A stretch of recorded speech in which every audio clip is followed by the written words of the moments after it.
السلام علیکم friends and welcome to history ہمارے ساتھ۔ دوستو، عمر خیام کی شاعری کی صدائے بازگشت قاہرہ میں سنی گئی، جہاں آزاد خیال لوگ جمع ہو گئے تھے۔ یہ شہر خلیفہ بغداد کے حلقہ اقتدار سے باہر تھا۔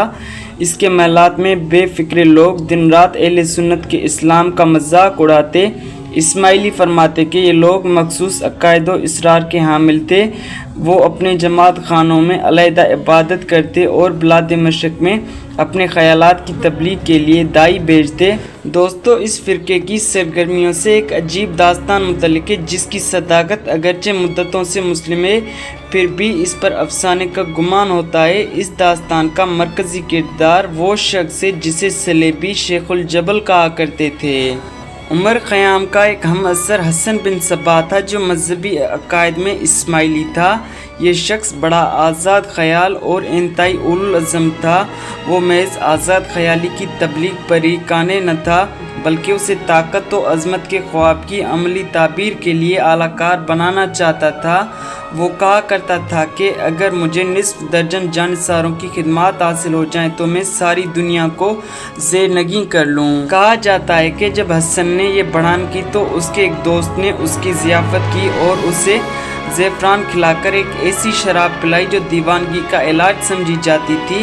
چند سال بعد حسن نے اپنے دوست کو پیغام بھجوایا کہ اب کہو ہم دونوں میں سے کون پاگل ہے۔ چونکہ اس نے ایک حد تک اپنی پیشن گوئی کو پورا کر دیا تھا، اس لیے اب لوگ اسے شیخ الجبل کہنے لگے۔ بلا شبہ حسن کی شخصیت ابتدا میں بڑی کشش رکھتی تھی۔ اسے اپنی کامیابی کے لیے جن نصف درجن حلیفوں کی ضرورت تھی، وہ اس نے اپنی جرأت اور خود اعتمادی سے پیدا کر لیے۔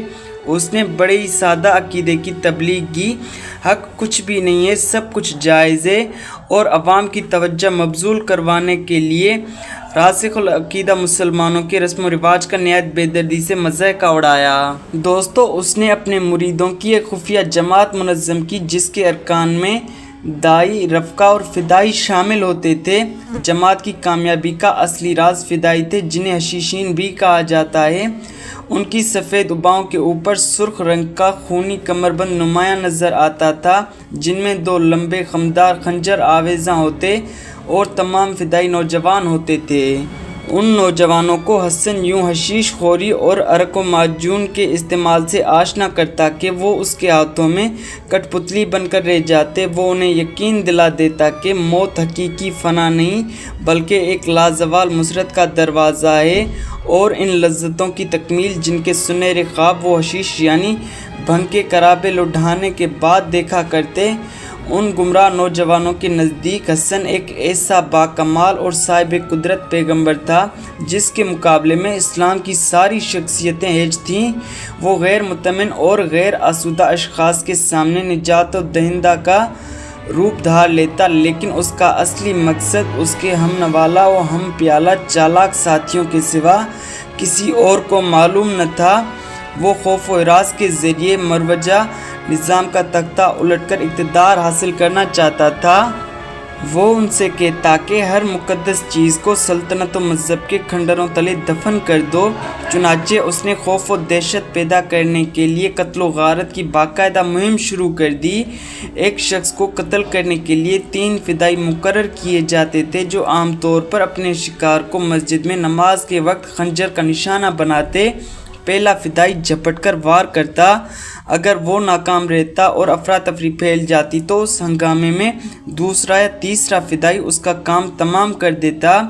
فدائی موت سے خائف نہیں بلکہ موت کے شائق ہوتے تھے، اس لیے شاذ و نادر ہی وہ اپنے مقصد میں ناکام رہتے۔ بعض اوقات وہ خدمت گاروں، ساربانوں اور سکوں کا بھیس بدل لیتے۔ چونکہ اسلامی شہروں کے بارونق بازاروں میں آقا اور غلام دوش بدوش چلتے تھے، اس لیے انہیں اپنے خونی عزائم کی تکمیل میں کوئی مشکل پیش نہیں آتی تھی۔ دوستو، حسن بن صباح کے ستم کا پہلا نشانہ معاصر اسلامی دنیا کا دانا ترین شخص نظام الملک تھا، جو سلجوقی سلاطین کا وزیر یا تدبیر عمر خیام کا مربی اور محسن تھا۔ نظام الملک کی موت کے بعد سلطنت سلجوقیہ کا شیرازہ بکھر گیا اور چاروں طرف بدنظمی پھیل گئی۔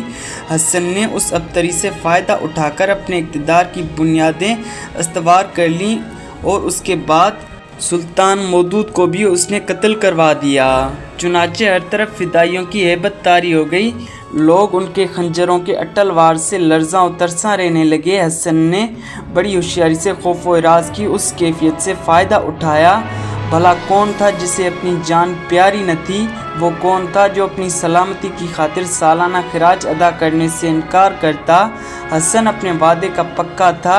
अगर वो किसी की सलामती का ज़िम्मा लेता तो फिर उस शख्स को कोई भी नुकसान नहीं पहुंचा सकता था। कई सलातीन उमरा उसके खिलाफ बरसरे पेकार रहे।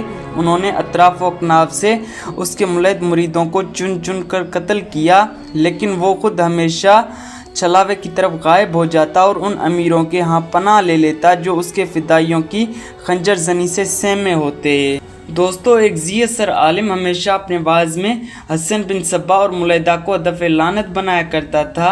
एक दिन वो अपने दारुल मुतालिया में इस्तराहत था। उसकी आंख खुली तो क्या देखता है कि एक फ़िदाई उसके सीने पर घुटने टेके बैठा अपने चमकदार खंजर की नोक से उसके पेट की मलाई में जिल्द सहला रहा है। वो फ़िदाई फ़ौरन गायब हो गया, लेकिन उसके बाद उस आलिम ने हसन बिन सब्बा के ख़िलाफ़ कभी भी लब कुशाई न की।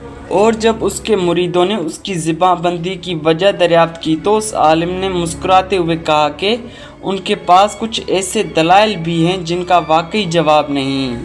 इसी तरह से फ़िदाई अपने दुश्मनों और हरीफों को खौफज़दा करते।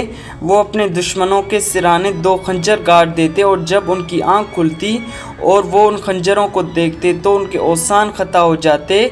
उनको हर वक्त मौत अपने सरों पर मंडलाती महसूस होती और जो लोग एलानिया जंग की ताब न रखते उनके छक्के छूट जाते। उनके हमलों से कोई भी महफूज न था, यहाँ तक कि एक फ़ातिमी खलीफा भी उनके खंजरों का निशाना बना। हसन की बेहतरीन हिफाजती तदबीर किलों की तामीर थी। आम तौर पर मुसलमान उमरा के किले शेर पनाह के अंदर बुलंदियों पर वाक़ होते, लेकिन फ़िदाइयों का ये सरबराह और कातलों का सरगना शहरों के मुकाबले में पहाड़ों की चोटियों पर अपने किले तामीर करने की फ़िक्र में रहता। उसने चंद कोहिस्तानी किले ख़रीद लिए और कई किले साजिश और अयारी से हथिया लिए। उसने दूर इफ्तादा और दुश्वार गुजार कोहिस्तानी इलाकों में भी कई किले बनाए थे।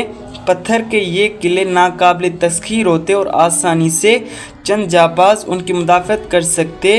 उन किलों की वजह से हसन शेखुल जबल के लक़ब से मशहूर हो गया। सारे बेरी कज़्ज़ाक उस शेखुल जबल की शर अंगेज़ी और फितना परदाजी के मुकाबले में हेज थे। अतराफ़ व अकनाफ से बागी, शरपसंद और मुफसिद अनासिर उन किलों में जमा हो गए थे। हसन उन सब को पनाह देता। शाम और फ़ारिस के कोहिस्तानी इलाकों में शायद ही कोई ऐसा शहर हो जिसका फ़िदाइयों के किसी किले से साबका ना हो। दोस्तों, ज़िंदगी के आखिरी अयाम में हसन अपनी बादशाहत की बुनियादें इस्तवार करने में कामयाब हो गया। उसकी सल्तनत की हदूद में समरकंद से लेकर काहिरा तक के कोहिस्तानी इलाके शामिल थे। उसकी हिकमत अमली बड़ी सादा थी। उसने खौफ व इराज की मुस्तकिल फ़िज़ा पैदा करके बरसर इक़्तिदार क़ुव्वतों को खराज अदा करने पर मजबूर कर दिया था और अवाम के बागी और मुफसिद अनासिर के ताउन से अपना तसल्लुत जमा लिया था। उसके मरने के बाद दूसरा शेख सिलसिले का सरबराह बन गया। उसी दौरान में जन्नत की तामीर हुई जिसकी दास्तानें सारे वस्ती एशिया में फैल गईं, लेकिन दूसरे ममालिक को उस जन्नत के वजूद का इल्म कई नस्लों के बाद हुआ। दोस्तों, हशीशीन का सदर मकामुल मौत यानी आशियाना उकाब था। ये किला एक दुश्वार गुजार उमूदी पहाड़ी की चोटी पर वाक़ था। उसकी मुहीब और संगीन दीवारों के अंदर एक वसी बाग सजाया गया था। उस बाग में अजीब व गरीब दरख्त सायरेज थे। मरमर के फुवारों से उछलती हुई अर्गवनी शराब की हल्की फुवार सूरज की किरणों में तलाई मोतियों की तरह जगमगाती। मरसा ऐवानों और आरास्ता कोशकों में देबादे हरीर के फर्श बिछे होते और फ़िज़ा अनदेखे मौसीकारों के नगमात से केबार रहती। नौजवान अफ़यून के नशे में सरशार और सुनहरी ख्वाबों में खो जाते। उस जन्नत में सिर्फ नौजवानों ही को अज़ा बारिया भी मिलता था। पहले हशीश पिलाकर उनके आवाज़ मुअत्तल कर दिए जाते, फिर बाग में ले जाकर छोड़ दिया जाता। जब वो बेदार होते तो एक हंगामा निगर तो नूर उनकी ख्वाब आलूद निगाहों का इस्तकबाल करता। 2-3 दिन के پہم عیش و نشاط کے بعد انہیں پھر حشیش پلا کر جنت سے باہر لے آتے اور ان سے کہا جاتا کہ تمہیں اس جنت کی جھلک دکھائی گئی ہے جو موت کے بعد تمہاری منتظر ہے۔